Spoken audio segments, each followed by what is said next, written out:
Misplaced toys. Alpha Squad, move into position, Sable whispered in a commanding voice, shifting 4 of her tiny green army men figures along her wooden bedroom floor. Reaching out with her other hand, she brought her plush bear closer to the figures. Oh no! The Aurora Borealis is approaching! Quick! Meet up with the Delta Squad! She moved her Alpha Squad figures away from the toy bear, merging them with 4 other green army men. Beyond her bedroom, she heard her mother and father moving more of their holiday decoration boxes through the main hallway. The telltale squeak of the attic door being lowered from the ceiling tickled Sable's ears, and she cringed. Hey, Sable, her mom called from the attic entrance. You're a part of this move, too. Please come help us carry these boxes. Just a second, Sable yelled back, turning to her toys. Okay, Bazooka Jim, you're up. She aimed a bazooka-wielding figure at the bear, making whooshing sounds with her mouth. As she knocked over the stuffed animal, the whoosh became a crackling explosion, followed by defeated growls. Good job, Bazooka Jim, she whispered. You saved us once again. Standing up from the imaginary carnage, Sable wandered into the hallway, almost colliding with her dad, whose arms were filled with boxes. Hey, Sable, he laughed. Watch out, I can hardly see. Her mother appeared nearby, gesturing at the ladder to the attic. Grab a box and get up there, little missy. Sable twirled her fingers nervously. Do I have to go up there? Her mother followed her gaze up to the rectangular hole in the ceiling.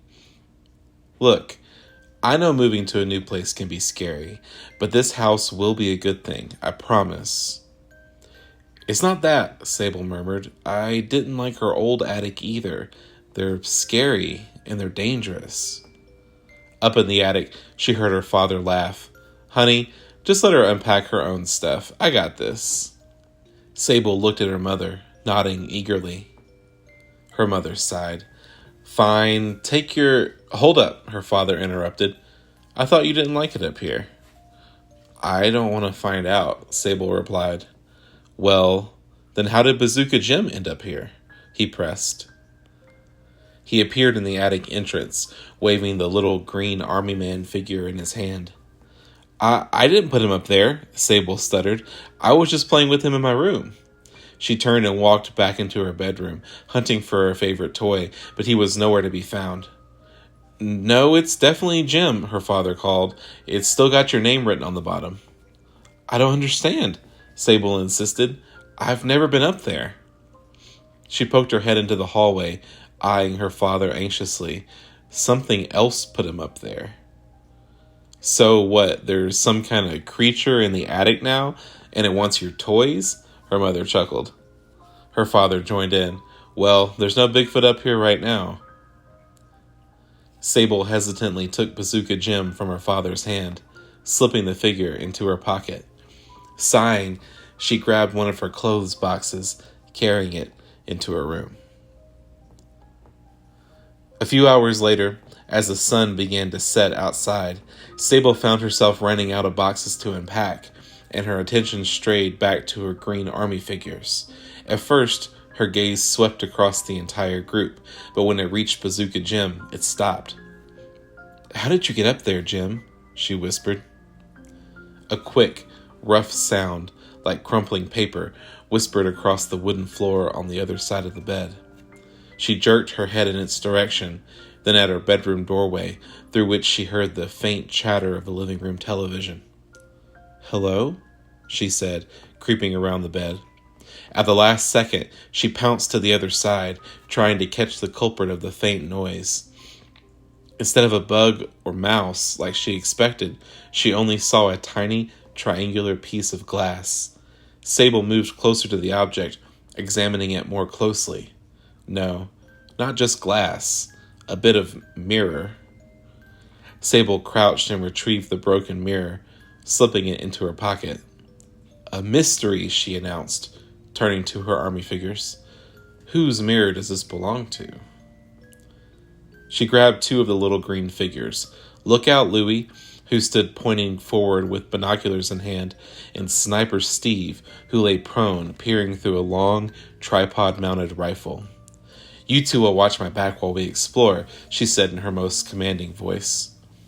Together, Sable, Louie, and Steve tiptoed out of the bedroom, the former sliding her back along the wall to avoid the imaginary security cameras. Sprinting down the hall, she turned at the last moment, tumbling into the hallway bathroom. Still on the floor, she used her foot to slowly swing the bathroom door closed. Sable jumped to her feet, flicking on the light switch, and placed Lookout Louie and Sniper Steve on the sink counter. Keep an eye out, would you? She turned to the bathroom mirror, running her eyes along the surface. No cracks, no chips.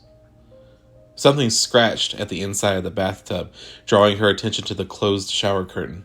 Her heart skipped a beat, but she quickly recovered, aiming Sniper Steve at the curtains. If something comes at me, you take it out, okay? She whispered to the little green army figure. Creeping across the bathroom, she reached up, ripping the shower curtain to the side. Something retreated into the drain, but it moved too quickly for Sable to make out anything other than the color purple. The rest of the bathtub seemed otherwise untouched. Something purple, Sable said to herself. Okay then. She retrieved Louie and Steve, edging out of the bathroom. Slipping further away from the living room where her parents rested, she reached their bedroom. Crouching, she set Lookout Louie on the floor, aiming him at the living room. Satisfied, Sable pocketed Sniper Steve, creaking open her parents' bedroom door and sneaking inside.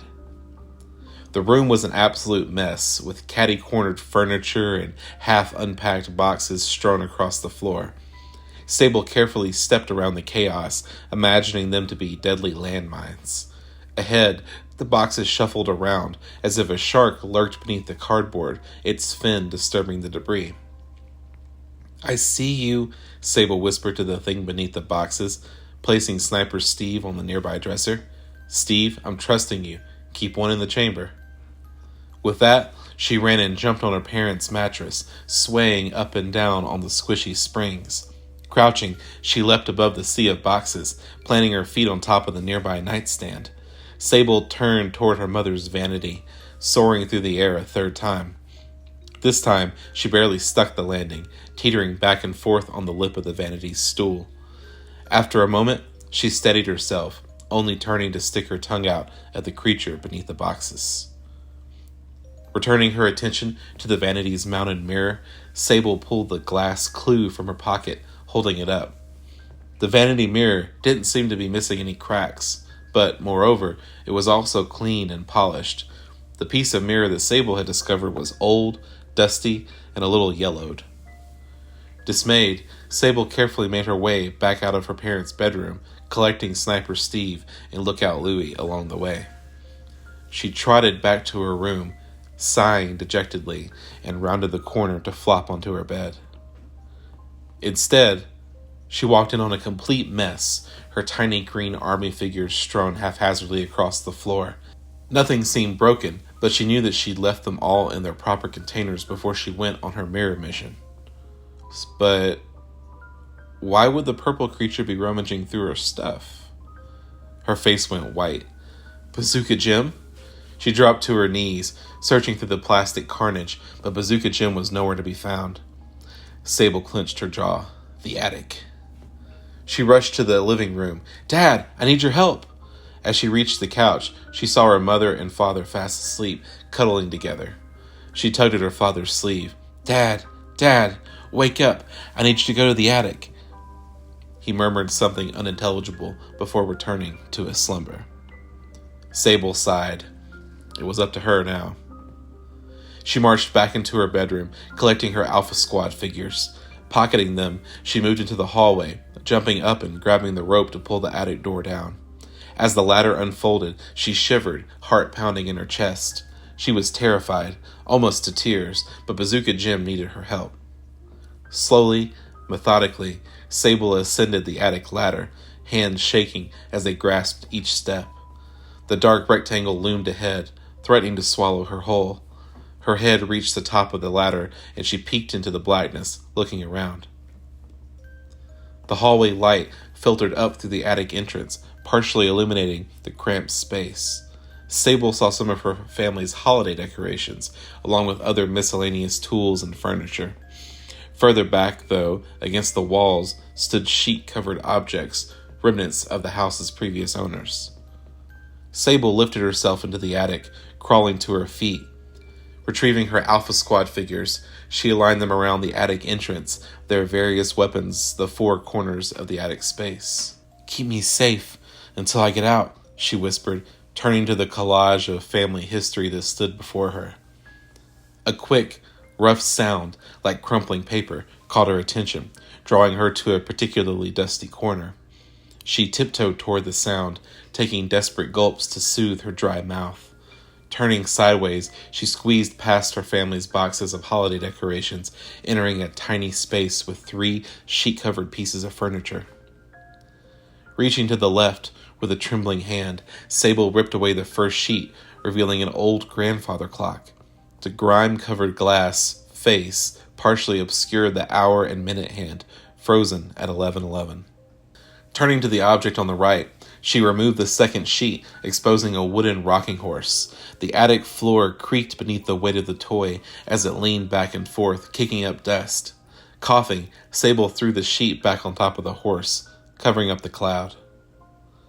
Another rustle, this time near the base of the middle, still-covered object. The object stood a few feet taller than Sable and stretched twice her width.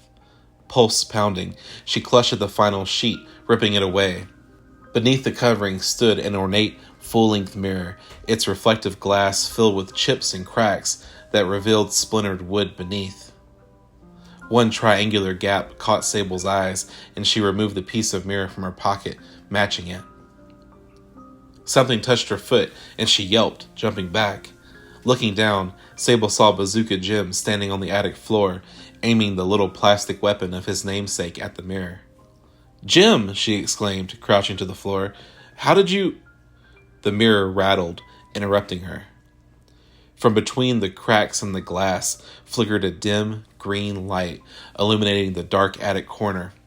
The old wood frame creaked, and Sable heard more rustling, though now it came with a faint echo. The mirror bulged a little, as if something on the other side were trying to push its way to freedom. Then, the glowing cracks stretched apart, and a dozen slimy, purple tentacles wriggled from within, stretching toward Sable's face. Sable screamed, her voice muffled by the surrounding boxes and furniture. Stumbling away, she accidentally kicked Bazooka Jim, and one of the tentacles snatched him out of the air, pulling him back behind the mirror to somewhere else. "Get away!" Sable yelled, but the tentacles were relentless, slithering in wide arcs to ensnare the girl. The mirror groaned again, as if whatever the tentacles were attached to was threatening to rip it apart from the other side. Sable turned to run, shoving the holiday decoration boxes to the side, but one of the tentacles wrapped around her ankle, pulling her to the floor. From this angle, she could barely make out her Alpha Squad figures, all lifeless and still by the attic's entrance. Then, the tentacle pulled at her, dragging her across the wood. "They can't help me this time," Sable thought. "I'm on my own." The mirror shuddered hungrily as Sable drew closer to it, the other tentacles wriggling in anticipation. Sable felt a sharp pain and glanced at her hand where the piece of mirror bit into her skin. As blood ran from her palm, she gripped the shard between her thumb and forefinger, raising her arm. Her foot was only inches from the mirror now. With as much force as she could muster, Sable brought the sharp edge of the broken glass down onto the tentacle. The creature, whatever it was, screeched from behind the flickering green light, its tone so shrill and so piercing that Sable questioned whether she heard anything at all. The tentacle around her ankle released her, retreating with the others back behind the glass. As they disappeared, the green light faded. This is it, Sable realized. She didn't know how she knew, but she knew. The door's closed. I have to move fast. Without a second thought, she picked up the sheet-covered rocking horse and swung it into the mirror, shattering it. Shards of reflective glass sprayed everywhere, prickling her skin and ricocheting off the boxes and furniture that filled the attic space. The old wooden frame cracked like a falling tree branch, falling back against the attic wall and crumbling to pieces. Sable released the rocking horse, chest heaving. Bazooka Jim? She rushed to the mirror's remains, sorting through the glass shards and wooden splinters. No green plastic emerged, however. She sat back, distraught.